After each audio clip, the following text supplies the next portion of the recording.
Reforma tributária, antes tarde do que nunca. Investimentos, desinflação, taxa de juros. A economia brasileira está reagindo? No Cidade Entrevista de hoje, Roberto Dumas, economista e professor do ISPER.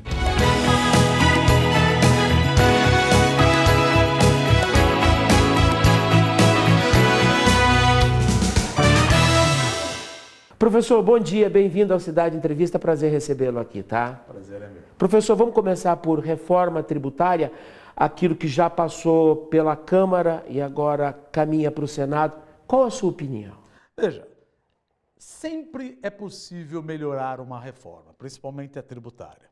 Vamos falar pelo lado bom. O lado bom é que agora você tem o imposto sobre valor agregado dual, você vai ter dois impostos. O imposto que é o chamado CBS, Contribuição sobre Bens e Serviços, que vai juntar o IPI, que vai juntar o ISS, etc., e o outro que é o CBS, que vai juntar, enfim, toda essa juntação aí, você vai ter dois impostos. E vai chegar no consumidor final um imposto final de 10%. Isso aumenta a produtividade. Só que no meio do caminho você tem os seus problemas. Quais são os seus problemas? Precisamos de exceções. Então, você tem exceção para medicamento, você tem exceção para saúde, você tem exceção para a educação, você tem exceção para o ProUni, você tem exceção para a cesta básica. É válido, sempre é válido, mas precisa tomar cuidado para que isso não vire uma colcha de retalhos. Precisa tomar cuidado para que isso não vire um puxadinho. Correto. Que nem nós estamos falando. A gente gastava, ou ainda continua gastando, né? Porque vai lá para 2026, a gente gasta mais ou menos 1.962 horas por ano para calcular os impostos que a gente tem que pagar. A reforma tributária ajudou, fez o Conselho Federativo, teremos dois impostos, não vamos ter mais ICMS, não vai ter o IPI, não vai ter o PIS, COFINS, etc., o ISS. Ela melhorou, veio aqui. As exceções, os problemas, ela piorou um pouquinho. Ah, mas o serviço? Veja, serviço precisa deixar claro o seguinte, 95% de quem pratica, está no setor de serviços, está no Simples, então não é afetado. Não, mas 5% é afetado. Perfeito. Como aumenta a produtividade da indústria e da economia, os estudos mostram que a economia tende a crescer, mas serviço vai perder. Veja, quem compra serviço geralmente é a classe mais abastada. Correto. Quem compra bens e produtos, geralmente é o mais pobre. Que não será alcançado por. Que vai ser mais beneficiado do que o mais rico. Poderia ser melhor? Poderia ser melhor, mas é aquela coisa. Eu queria uma reforma aqui. Ela está vindo para cá. É importante que quando passar no Senado, ela não fique abaixo do que veio. Qual a expectativa? Uma colcha de retalho. Qual a expectativa em relação ao Senado? Acho que não. A espinha dorsal da reforma, que é o IVA, que já é adotado em 174, 180 países, destinado, que você vai pagar no destino, é o ideal. Tira a burocracia. Isso não mexe. Tira a burocracia. Isso não vai ser mexido. Agora, você não pode possibilitar com que cada um comece a emitir notas frias ou tenta confundir o Conselho Federativo, tenta fazer um puxadinho para ter mais isenção. Por exemplo, a isenção de muitos setores era de 50%, passou para 60%, na calada da noite. Aí pode ir para 70%, depois aumenta mais gente. Outra coisa, cesta básica é isento. Então vamos perguntar, o que é cesta básica? A minha, a sua, ou o cara do Maranhão, ou o cara do Rio Grande do Sul. Não, cesta básica é isenta. Gente, nós não somos Luxemburgo. Não tem uma única cesta básica. Então, veja, você pode aproveitar e ter oportunidades de arbitragem aí. Mas, o que o mercado esperava? Praticamente nada. Então, quando você vê em alguma coisa, é a coisa relativa. Então, o mercado ficou contente. O mercado ficou contente, vai piorar? Eu não acho que vai deturpar a espinha dorsal. Então, por isso que você vê que o câmbio acaba apreciando e também é a mesma narrativa, mais ou menos, se você me permite, de falar do arcabouço fiscal. Perfeito. O arcabouço fiscal tá bom? Não, tá longe de tá bom. Então por que o mercado ficou contente com isso? Porque o discurso inicial do governo era o quê? Eu não quero essa estupidez de teto de gasto. Hora que o Haddad fala, nós concordamos, temos que ter alguma coisa. Não é o ideal. A dívida PIB vai subir? Vai subir. Ela vai explodir? Provavelmente não. Então isso é melhor do que o receio que a gente estava do tipo, gasto é vida, vamos gastar à vontade. E por falar em gasto, esse é um governo com forte vocação para gastar. Isso é preocupante? Enorme vontade de gastar. Apetite é o termo, enorme vontade. Você vê, é difícil você ver gasto, porque não adianta usar a nomenclatura que gasto é vida, que isso não é gasto, que isso é investimento. Vamos pensar o seguinte, já puxando o lado da taxa de juros. Por que a taxa de juros é alta? Um dos motivos. Primeiro, o governo briga comigo, porque eu tenho poupança. O setor privado tem poupança. A gente põe o nosso dinheiro no fundo de investimento, sim, meu fundo de garantia está em título público, sim, meu fundo de investimento está em título público, meu seguro-saúde está em título público, o gringo está em título público, então é falacioso falar que é só os bancos que compram título público. Quando eu tenho meu seguro de vida, eu deposito lá R$1.000, quando eu for me aposentar, tiver algum acidente, eu não quero R$1.000, eu quero mais. Então o seguro compra título público. Só que acontece o seguinte, a dívida pública é de 5,3 trilhões de reais. Nós, economistas, chegamos para o governo e falamos, vem cá, desculpa perguntar, não tem nada para cortar?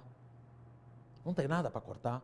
Não, não tem. Nós vamos gastar mais. Bom, então você tem algumas maneiras de gastar mais. Professor, então a reforma administrativa é tão importante ou mais do que essa? Mais importante. Mais importante? Mais importante. Porque a gente economizaria com uma reforma administrativa mais... Você cortaria os gastos. Então, para complementar, o que o cara faz? Para essa briga, ele chega e ele fala o seguinte, eu quero o teu dinheiro. Não, mas eu estou fazendo aqui uma termoelétrica na Amazônia. Eu vou ganhar 10%. O governo fala, eu te pago 13,75 para você financiar minha dívida pública. Fala, fechado, compro o teu dinheiro. Então veja por que... mas espera um pouquinho, por que a taxa de juros dos Estados Unidos não é tão alta?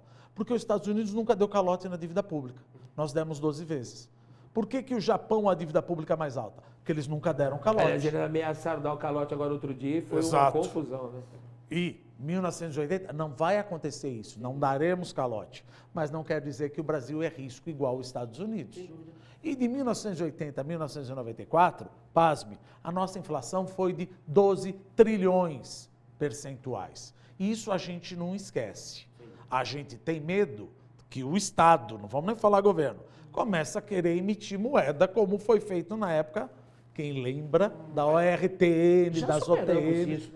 Superamos, mas quando a dívida continua crescendo e você tem um histórico de 12 trilhões percentuais, não apagamos da mente. Sem dúvida. E entra governo após governo e não faz uma reforma para cortar gasto, você fala, vem cá, desculpa, cadê a reforma para cortar gasto? O que o governo falou na reforma tributária? Ele vai aumentar, tudo bem, não vou usar a terminologia. Ele não vai aumentar impostos, ele vai reonerar. Veja, reonerar é aumentar imposto. Claro que é só um nome diferente. Então você tem que aumentar 200 bilhões de reais em 2 anos. Agora me diz, aonde você vai mexer? Você vai mexer no INSS? Tenta no lobby no Congresso. Você vai mexer no medicamento? Você vai mexer no servidor público? Você vai mexer em professor? Ou seja, você vai ter um problema grave. Então, a dívida pública, a gente já sabe que vai subir, mas é o que tem. E isso também ajuda a falar por que o Brasil está numa posição... Eu sempre falo, o Brasil, você tem 2 Brasis. O Brasil relativo e o Brasil absoluto. Brasil absoluto é aquela coisa, todo mundo na família tem problema. Sim. Brasil relativo, eu estou bem? Eu não sou Argentina, eu não estou com uma bomba na cabeça, não estamos em guerra, não sou Turquia, onde eu tenho o presidente do Banco Central como meu sobrinho, não sou a Ucrânia, não sou Bielorrússia, então eu não tenho uma inflação de 126%, o gringo olha para cá e fala, Onde eu vou colocar parte do meu dinheiro em mercado emergente? Sobrou México, Brasil e Índia. A grana vem para cá, vem para a Bolsa, vem para título público. Brasil está bem? Não. Mas comparativamente, olha o relativo, eu estou muito melhor que o resto do mundo.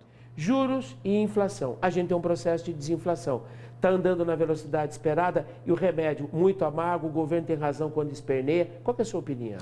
Veja, eu sempre digo o seguinte, política monetária é uma decisão técnica, não é uma decisão política. Não é Big Brother, que nem a gente pode brincar.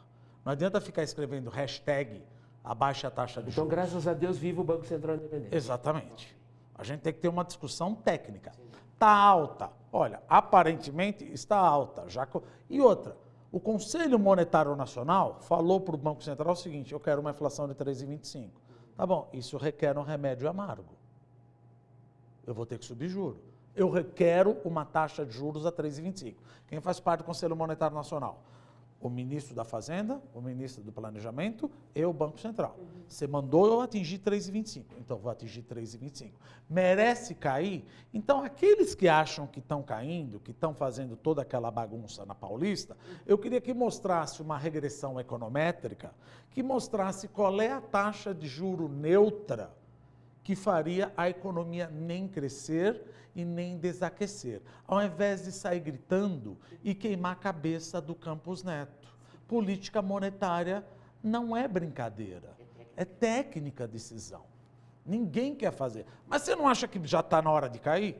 Na minha humilde opinião, pode ser que poderia até cair. Quanto, professor? Mas, por enquanto, 0,5%. 0,5%. Por que meio e não cai logo 3%? Porque a política monetária, ela trabalha com uma defasagem. Você pisa no freio hoje, o carro vai frear daqui 9 meses. Você pisa no acelerador, ele vai mexer daqui 9 meses. Então, como eu não sei o que vai acontecer daqui 9 meses, eu faço tudo muito devagar. Porque eu posso ter um outro choque de oferta e para a expectativa inflacionária, piora muito. Eu baixar juros e na outra reunião, vamos supor, a guerra da Ucrânia piora, eu tenho que voltar a subir juros. Ok. Professor, estamos embicando segunda quinzena de julho. E aí, a economia vai bem? Que leitura o senhor tem da economia brasileira com todo esse caldo que está posto aí? Graças ao agronegócio, ela vai bem. Por quê? Porque o agronegócio foi espetacular. Subiu 21,6% no primeiro trimestre. Ele foi tão bem o agronegócio, em partes a China, que melhorou até o segmento de serviços. Porque serviço transporta grãos, transporta fertilizante, transporta gasolina, diesel, etc. Então, impactou positivamente o serviço. A indústria não anda. A indústria não anda. Então, teremos um crescimento de mais ou menos 2%. Vamos crescer 5%? Aí é um ponto que, se você me permite falar, por favor, sobre a parte de neoindustrialização, que eu acho que o governo está fazendo uma parte errada. Usar o BNDES. Não, não é para usar o BNDES. Eu usando o BNDES, eu não vou ficar mais inteligente. O que é uma política industrial? Primeiro, acabou meu bônus demográfico. Eu não tenho capital, porque o capital é usado pelo governo. Então, a única coisa que faria o meu PIB potencial crescer seria a produtividade dos fatores. O que é a produtividade do fator? Produtividade do trabalhador. Cadê a educação básica? Que eu não tenho. Outra, saneamento básico. Muita gente fala, saneamento não tem nada a ver com a economia. Saneamento está na veia da economia. Uma criança, até os 7 anos, ela tem uma enorme plasticidade cerebral. Pelo amor de Deus, eu não sou médico. Tá? Só para deixar claro. Entendemos. Ela tem uma enorme plasticidade cerebral. Tá. E 50% da população brasileira não tem acesso à água tratada e saneamento básico. E 90% da região norte não tem acesso à água tratada e saneamento básico. Essas crianças que não têm acesso, elas acabam padecendo, sofrendo de doenças de criança. Então, neurobiologicamente, elas já estão prejudicadas. Não adianta tentar enfiar ela na universidade, que ela não vai acompanhar. O Brasil investe mais em educação do que muito país. Não, mas para! Só que a gente investe mais na universidade do que no ensino básico. Eu não estou falando que não deve investir na universidade, mas a maior parte dos países que deram certo investiram muito mais no ensino básico. É onde eu ensino o cara a trabalhar. Veja, eu não vou ficar mais competitivo e saber competir com uma Coreia só porque eu tenho uma TJLP. Eu não sei, 43% da população brasileira não tem ensino médio. Quer dizer, você vai querer comparar com a Coreia? Você acha que o BNDES vai mudar tudo isso? Professor, mas essa é uma crítica recorrente a esse novo momento do governo. Eles estão pensando soluções com a cabeça de 20 anos atrás. E convenhamos, o mundo mudou muito em 20 anos, sobretudo no cenário de pós-pandemia. A política, o governo não fez esse refresh, não fez essa atualização do sistema, né? Verdade. E outra coisa, cansa explicar o óbvio. Neodesenvolvimento é o termo, né? Neodesenvolvimento. Cansa explicar o óbvio. Isso já estamos explicando há 20, 30, 40 anos. Por exemplo, e o que o governo está fazendo com o marco de O saneamento? país do futuro que não chega, bem lembrado, o marco do saneamento. Vamos postergar para mais 2 anos? Quem sabe as estatais conseguem fazer? Meu Deus, se você não consegue fazer, deixa quem sabe. Você vai deixar mais 2 anos sem universalização? Mas esse é um processo também muito complexo, que é a estatização, né, professor? Isso é ruim para os negócios e para a imagem dos negócios? Não vou falar mal de empresa estatal. Se a empresa estatal for eficiente, gerar... Não é. Se ela for eficiente, gerar um emprego... A gente até tem alguns bons modelos. Tem, mas, por exemplo, no caso de saneamento básico, não tem. Não, isso é verdade. Eu quero uma universalização Sem que dúvida. foi aprovada no governo passado até 2033. Que bote O dinheiro na governo economia falou... e seja feito por gente que sabe, né? O que o governo falou? Dá mais 2 anos para eles tentarem. Como é que eu vou deixar mais 2 anos as crianças sem água tratada? Para ajudar a empresa estatal? Você vai condenar mais... Isso é industrialização? Isso é política industrial? Eu prejudicar a criança, o futuro trabalhador? E aí vem alguém e fala, não, vamos dar mais dinheiro com o BNDES. Sério mesmo? Que isso é uma política industrial? Uma política de Estado?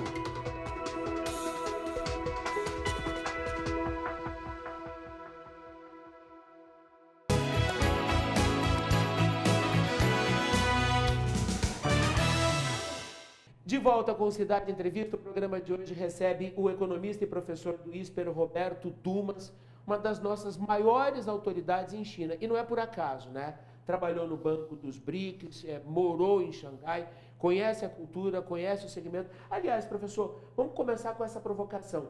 A China está retomando e o crescimento, voltar a crescer a China, repercute como na nossa vida aqui no norte do Paraná? Veja, eu acho que, em primeiro lugar, notícias positivas. Tá? A despeito que a China não vá crescer muito, é importante deixar claro o seguinte.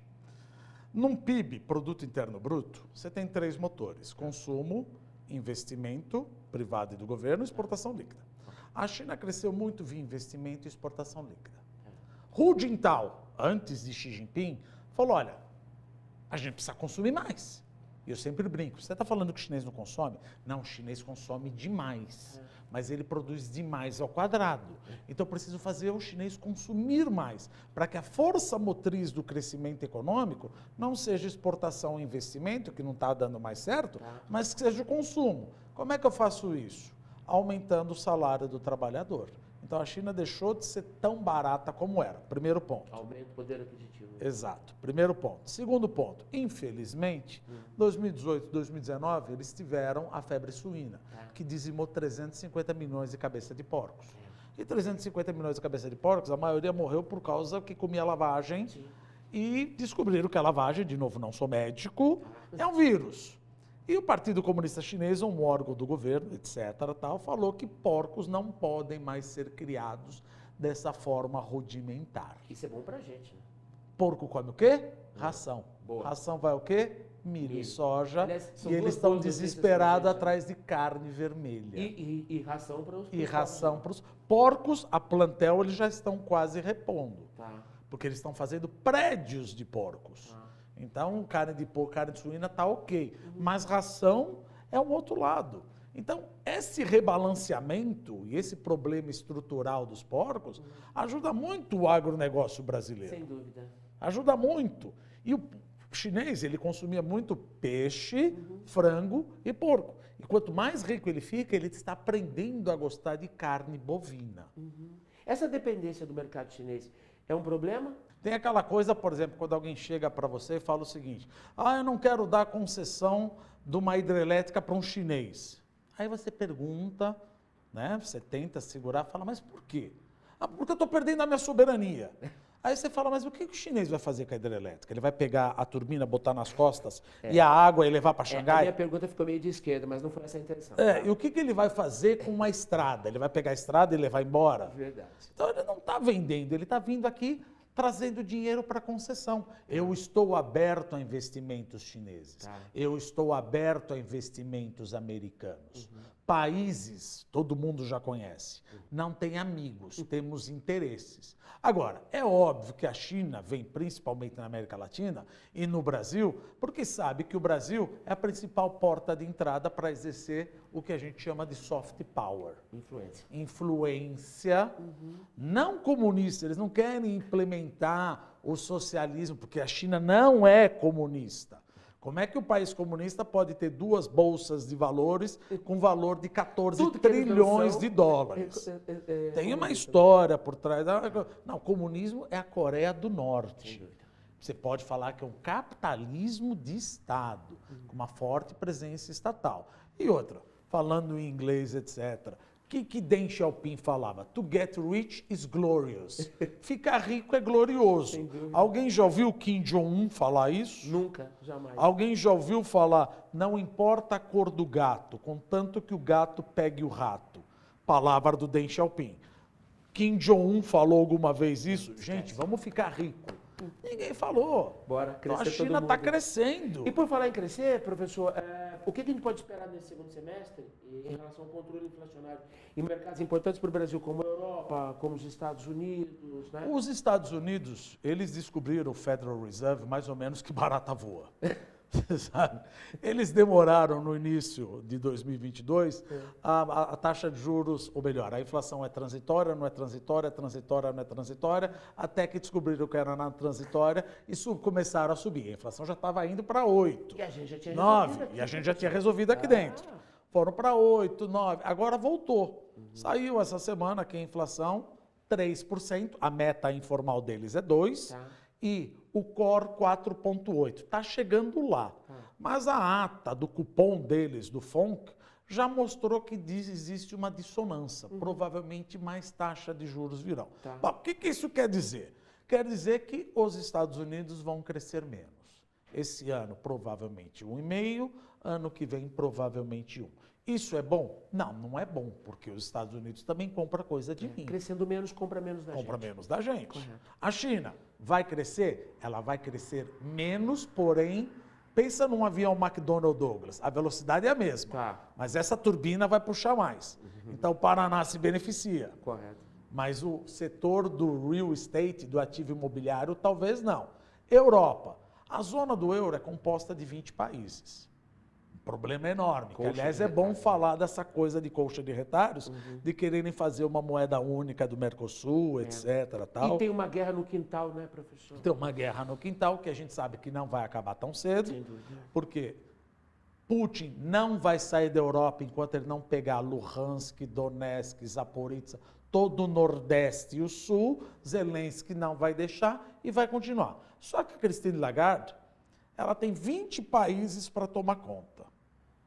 Letônia, Lituânia e Estônia, que fazem parte da zona do euro, estão com uma inflação de 11%. Eita. Inflação, a zona do euro, ou melhor, vamos falar, a França está com uma inflação de 6%. Isso contamina, Luxemburgo está com uma inflação de 3%. Que taxa de juros você vai adotar? Eita. Olha o choque assimétrico. Correto. E todo mundo fala, vamos unir todos os países da América Latina e formar uma moeda só. Gente, isso começou em 1946 com o discurso de Winston Churchill na Universidade de Zurique. A Primeira Guerra Mundial começou na Europa, a Segunda Guerra Mundial começou na Europa. Então, para a gente evitar, 1946, para a gente evitar uma Terceira Guerra Mundial, a melhor coisa a fazer é montar os Estados Unidos da Europa. Começou a Comunidade Europeia. Correto. E aí foi indo, foi indo. Ou seja, eles estão construindo a zona do euro desde 1946. E ainda tem problema. Tem muita coisa E a pra gente resolver. fala, vamos abandonar o dólar e vamos usar uma moeda do Mercosul. Esquece, né? Para, gente. A conversa da cabeça de 20 anos atrás, ou mais, né? Professor, para a gente finalizar, O que o trouxe essa semana a Londrina foi um evento do segmento cooperativista. O professor veio para falar para cooperados do Cisprime, antigo Uniprime, e também da Unimed. Professor, e aí? O cooperativismo vai muito bem. No Paraná, então, é uma bênção, né? Veja, abriu-se uma brecha, uma janela de oportunidade enorme para o cooperativismo, junto com a fintech, vamos pensar assim. Sim. Por quê? Porque você está vendo o que está acontecendo com os bancões. Pelo amor de Deus, está tudo bem com os bancões, tá? Ok. Ninguém está falando que tá uma... Mas eles estão, de certa maneira, lambendo ferida. Apanharam em lojas americanas, apanharam com Oi, apanharam com Light. E a gente sabe que os bancões tiveram uma perda. Como é que você precifica uma operação de crédito? Chama RAROC, risco ajustado pelo retorno do capital. Então, eu tenho retorno sobre o capital econômico. O que é o capital econômico? Não é o patrimônio líquido. Ele é calculado pela perda esperada. Como eles esperam que a perda esperada, Sim, ok. seja maior, o capital econômico tende a ser menor. Então, os bancões estão com menos vontade de emprestar. E para ele manter a lucratividade, se ele não emprestar, ele vai aumentar o spread. Isso não afetou as cooperativas. Correto. Então, é uma maneira da cooperativismo entrar com tudo. E o cooperativismo, as cooperativas, têm o conhecimento do varejo. Você sabe quando você entra num banco, primeira coisa, o cara fala, quer comprar isso, quer comprar aquilo? Eu já trabalhei em banco. A gente sabe como é que é a análise de crédito. Olha, você daqui para lá, eu aprovo isso. No cooperativismo, eu sei quem você é, eu sei quantos anos você tem, eu sei se você é casado, se você é solteiro, se você está divorciado, eu sei o produto que eu vou te oferecer. Ou seja, então tende a substituir aquilo que o bancão não está conseguindo te atender ou não está afim porque eles estão lambendo as feridas. Então, a melhor coisa, além de poder te dar um serviço, como a gente fala, de alfaiate, tailor-made, escrito para você, não tem coisa mais vantajosa e mais gratificante do que você falar com alguém que trabalha numa cooperativa e consiga te mostrar as sinapses neurais das notícias que ocorrem no mundo e falar, você entendeu? Entendi, é por isso que eu estou te oferecendo esse produto. Ao invés de tocar o telefone e falar, quer comprar esse produto? Uma vez ligaram para mim e falou, quer comprar esse produto? Eu falei, vem cá, quantas esposas eu tenho? Quantas vezes eu estou divorciado? Quantos anos eu tenho? E como é que você vem me oferecer um produto assim? Você não sabe o meu apetite de risco. Então, o cooperado, ele, além de ser dono, ele vai receber lá o prêmio dele no final, ele é atendido como o cara falou, eu te conheço, eu sei o que você precisa. E os bancões não querem dar atenção para esses caras. Isso é Por isso que a cooperativa tende a ganhar muito com isso. Professor, muitíssimo obrigado pela gentileza. Foi uma aula, tá? Que privilégio, hein? Eu que agradeço. O senhor não perde por esperar. Assim que a reforma tributária for consolidada, a gente vai voltar a se falar, tá? Se Deus quiser, será um prazer. Nossos agradecimentos ao professor Roberto Dumas, professor e economista, nosso convidado de hoje. Perdeu o programa? Ele estará disponível daqui a pouco no nosso perfil no YouTube. Acesse também redemassa.com.br. Excelente final de semana a todos, com saúde e segurança. Até sábado. Tchau.